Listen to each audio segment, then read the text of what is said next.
Keďže dneska je Lucii, tak si pozrieme rozprávočku.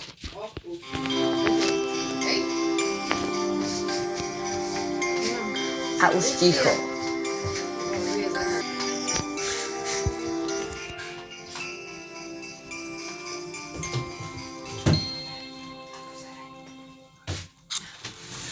Na deň svätej Lucie sa nepriadlo.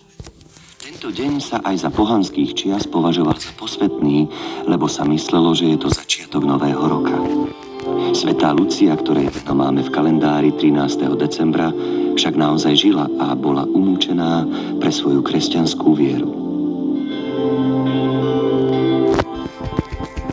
V niektorých krajoch bolo zvykom prijímať dievčatá do služby práve v deň svätej Lucie.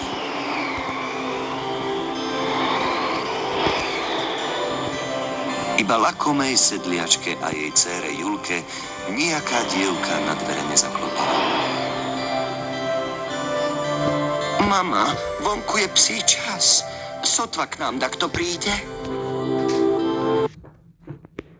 Len sa neboj, Julka.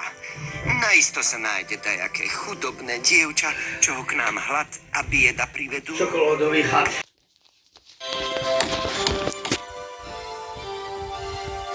Voľno. Ďalej. Je otvorené. Pán Boh daj zdravia. Ideš do služby? Ako ťa volajú? Anička. Uvidíš, čo skoro sa pozviecha a ty budeš mať slúžku ešte pred svadbou?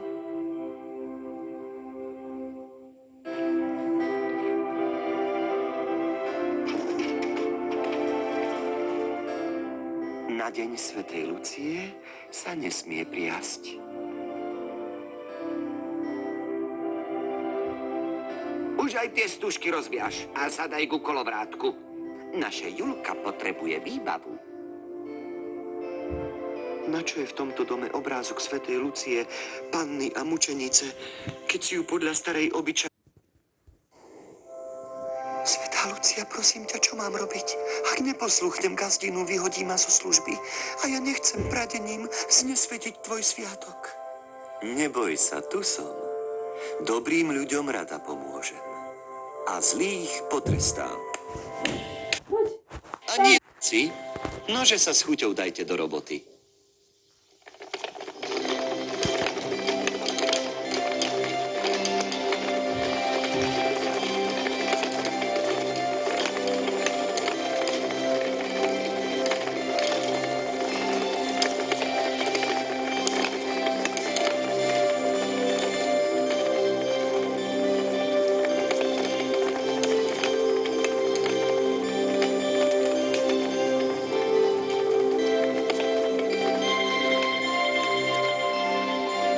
Neďakuj, neurobila som to iba pre tvoje dobro.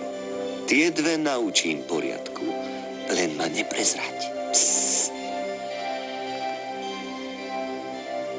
Zlomyselná matka a pyšná dcéra sa tešili, ako vyhrešia novú slúžku za to, že nesplnila ich želanie.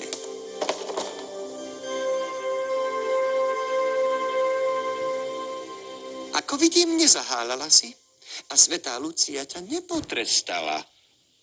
Nože dones komory aj tretí kolovrátok. Budeme priasť do rána. Dievčina chcela nafúkanej bezbožnice varovať, ale spomenula si na sľub, čo dala svätej Lucii. Nejde mi do hlavy, ako len mohla tá dievka tak rýchlo napriasť toľko tennulilinkých nití. Dajme sa už do roboty.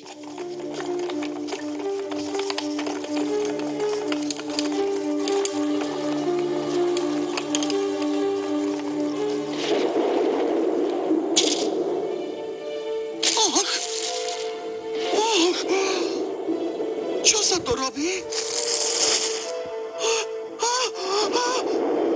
Aká hrôza! Pomoc! Rata! Rata! Čo sa stalo s našimi rukami? Pane Bože, veď ženích je už pred dvermi. Čo teraz? Chytro do postele!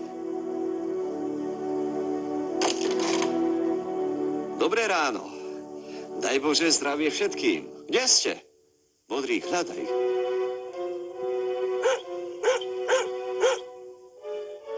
Čo Čože, vy ste ešte nevstali z postele? Čo je to za poriadok? Hej, to by som zle pochodil s takou ženou a svokrou. Už nikdy sem neprídem.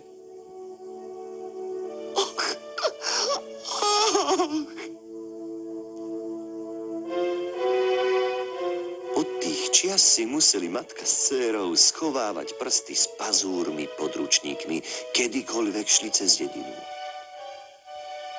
Čo to len skrývajú pod tými ručníkmi?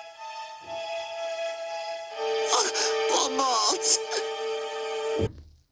Ambi! Nedaj Bože, aby sa tak stalo aj niekomu z nás. Anička, odpusť nám, prosím, že sme sa k tebe zle správali. Pomôž nám. Slúžka videla, že sa jej panie polepšili. Už celý rok uplynul odvtedy, čo si odpikávali svoj trest. Poprosila svätú Luciu, aby kajúcnice zbavila trestu.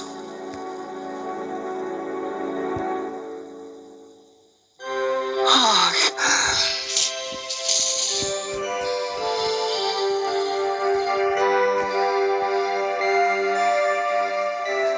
A čo ženích? Vary sa udobril? Kdeže by? Na toho pravého bude musieť dcéra Julka čakať dovtedy, kým sama nenapradie truhlice plné pradien. Chudobnej slúžke Aničke padol do oka mladý kupec. I stalo sa, čo sa stať malo. Prišiel som ťa požiadať o ruku. Oj, nie tak rýchlo, milý mládenec. Počkáme do roka, aby nám mohla svätá Lucia požehnať. Od tých čias matka s dcérou na deň svätej Lucie už nikdy nepriadli. Túto obyčaj dodržiavajú ľudia dodnes.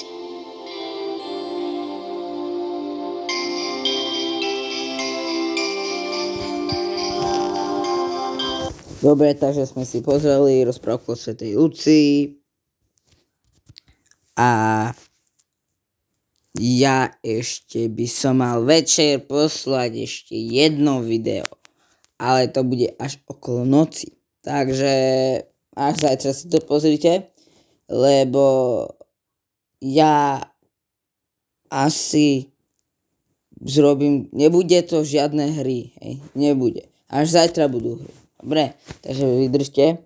Dneska je kresťanské videá sú toto a Gaboltov. Takže nezabudnite, buď zajtra, ale ešte by som mal stihnúť dneska to poslať. Takže čaute.